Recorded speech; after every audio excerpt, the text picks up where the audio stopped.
Hello and welcome to another video from the Tradelands Nation. Happy New Year, everyone! The end of the year brought one final update to Tradelands, the addition of Cladifiers as well as a new ironclad ship, and that means we can finally cover the new holiday loot boxes and premium items that are available to players. First, let's talk about the newest and most unique addition of the year, the Cladifiers. And to be clear, we're not talking about the blank Cladifier that is available from the premium merchant, but instead the new pre-cladded Cladifiers, which are available from the new temporary merchant on Freeport. There are 9 materials available, all at different price points. These materials cannot be collected in any other way, at least not as of recording this video, which means these Cladifiers are currently the only way to put these materials on your ship. Rather than give you a subjective opinion on how these look on the ships, let's review them as if you were a shop owner and you were buying these as an investment to sell to other players. And then let's see which of these options is best from that point of view. Stone is the same price as a blank Cladifier, making it a good value to other players because while they're on sale, it effectively allows you to Cladify your ship without the need to supply the materials required for a blank Cladifier. If you aren't a material grinder, this is going to be an attractive option. Marble is also a good value. It is effectively the same as if you were buying marble for 150 per piece, which is roughly the same as copper, and without the stigma of using the cheapest material possible on your Cladifier. Green pebble, rusted iron, and blue marble are all mid-tier materials, and they're all going to have lower demand because they will be highly influenced by a player's cosmetic preferences, so finding an interested buyer may be risky and it may be a long-term venture, so be ready for that. Oak and spruce are both really poor options from an investment perspective. I know right now they are the topic of the community, but those are mostly coming from players who can afford to buy one themselves, and that means those players aren't in your target market, because they aren't likely to buy one from you, they would just buy it themselves. You will instead have to target other players who might not care for its niche value of an oak or spruce Cladifier, and that makes this a very long-term sell. And finally, there are chrome and natinite, which are both hot items purely because they are the most expensive options. This allows you to flex your wealth to other players, and thus its cosmetic appearance in-game is less important than its actual symbolic value. And as a result, you can expect these to consistently maintain their value until new Cladifiers are added to the market, in which case the players will reassess their value. On the day the items were released, for those who were tuned in to our live stream, there was a survey asking you which one was your favorite cladifying material. Here are the results. It shows that chrome was number 1 from all of your perspectives, and marble and natinite were number 2 and number 3 respectively. But because these items all have different costs associated with them, we can't just look at which one was the most popular, we have to apply a real-world concept that is known as lead cost. A lead cost is the amount of money or time that an item will require in order to generate interest in that item and then ultimately to find a buyer with the cash that can actually purchase it. Ideally, you want to find items with the lowest lead cost, meaning it's the easiest one to sell for a profit. If we take the cost and the perceived value of all of these materials and then put them into the lead cost formula, the list begins to look like this. It's important to note that since Cladifiers all require premium tokens to purchase, you only want to buy items that are less than the price of the actual premium tokens themselves. Otherwise, you're better off selling those premium tokens because you'll make more money. And if you apply that logic, marble, chrome, and blue marble are the 3 best choices for you if you are planning to ultimately resell these instead of using them. And that will wrap up our update for Cladifiers. We've seen some really cool ones like this natinite ship that I'm standing on. But oh, yeah, there's one more thing. For those who participated in that survey, I promised on that stream that I would purchase whichever one you all selected. And as the survey shows, chrome is the most popular one, so I will leave you with this. And now I own a chrome Cladifier. I'm not really sure what I'm going to do with this, so I guess I'll just put it in my warehouse until later. But anyway, let's move on and talk about mystery crates. There are 2 versions of the crates this year, cannon crates and weapon crates. So let's talk about the cannons first. Cannon crates work similar to years past, where there is a higher percentage of obtaining long guns or carronades, and they come in packs of 4.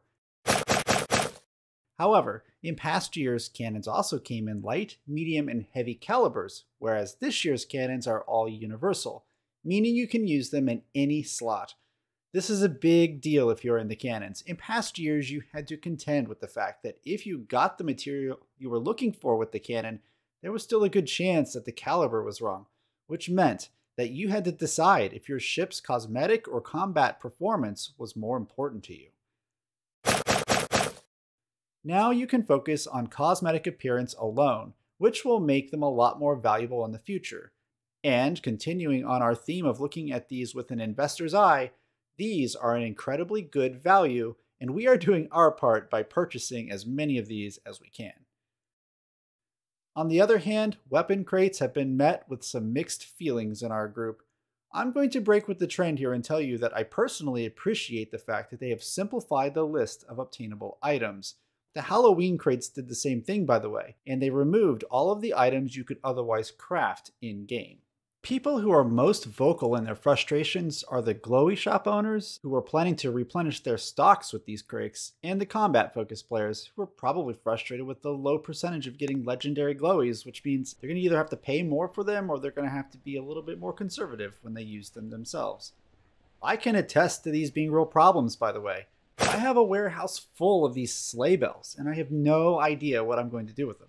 Same with these pocket derringers. But, I do like the trident, which reminds me of the old sledgehammers, which were a holiday crate from a few years back.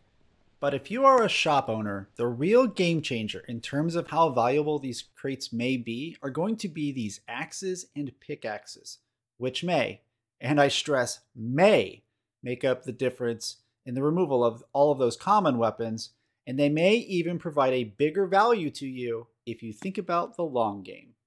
You see, they can collect ice, and ice is a combat effect material, and that means you can effectively make those combat weapons, and you can make them of your choice if you get one with the materials you've collected. And that means to a material collector, these axes and pickaxes will be very valuable to you, as valuable as a katana would be to a combat player, because you can sell the ice you collect for a profit, while the seller can then use that ice to build custom items for his or her patrons. This, of course, is assuming several very important things about these axes and pickaxes. One is that they retain the high durability level of their electro-steel counterparts, that they return rare material drops like their counterparts, and that the amount of ice collected is in line with electro-steel pickaxes. These are some risky assumptions, given the lack of information that I can find about them, but our group has a note to keep an eye out for how they perform once we begin using them ourselves. If these turn out to all be true assumptions, you should know that these pickaxes and axes could easily be worth 100 to 300,000 doubloons each, depending on how they perform. And if you are a glowy shop owner, this is a trend you may want to promote, because if you can convince the developers that releasing axes that can drop these rare combat materials, then you might want to try to convince them to also create an axe that will drop cold wood. And then you have the ability to make legendary weapons, rather than having to purchase them all through crates. That leads us to our fourth and final update, and that is the addition of Inyolan Oak back onto the market for a limited time. This wood sells in stacks of 100, each costing 1,050 premium tokens per stack. For those who are trying to put buy requests onto the market to buy the wood at 2,000 per piece or slightly higher, you should know that the cost to buy this wood is 2,500 per piece. People who purchase this undoubtedly want to make a profit, so I recommend setting your buy requests slightly higher to a more realistic buy point. Otherwise, you're just allowing the market to devolve into a seller's market, and then the prices are going to skyrocket and you're going to have to pay even more to purchase Inyolan Oak. But if you are a shop owner or an investor, the question to ask is if this wood is worth the high upfront purchase price. Well, Inyolan Oak has a reputation for consistently holding its value. We've featured it several times in our market analysis, and we can actually confirm this. It has all the right features to be an important item, similar to other commonly overpriced items like coal and sapphire. Its name is easily recognized by nearly all players of Tradelands. It is a representation from one of the key factions in this game. It has the Imperial prefix, which is given to any item that is made with it. It's an important ingredient in Morian hardwood, which is constructed by players for use in weapons, and of course, it has high cosmetic value as a shipbuilding material, easily being recognized by experienced players due to its unique color and shading. Some players will likely look at this cost in the premium vendor and compare it to how much it requires to make a true Inyolan ship, and ultimately see this material as outside of their price range. But the wood's value, both in its raw form and the value of the items that are crafted from it, make this one of the safest investment choices of all the items we've mentioned in this video. So, if you're wanting a single recommendation from us on which item to buy if you could only buy one, well, Inyolan Oak is our choice.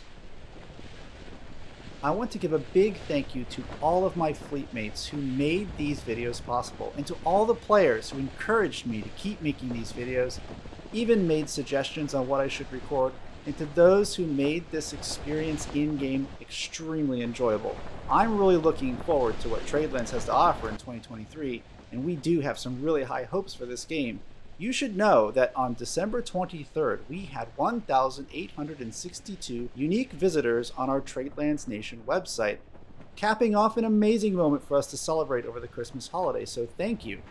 And a sure sign that this game isn't quite dead as some people might predict. Quite the opposite, really. I think there is a lot of interested players who are just waiting to see what will happen next, and we are very happy to have been a part of this. So thank you all for your support, and I hope to see all of you in-game in 2023.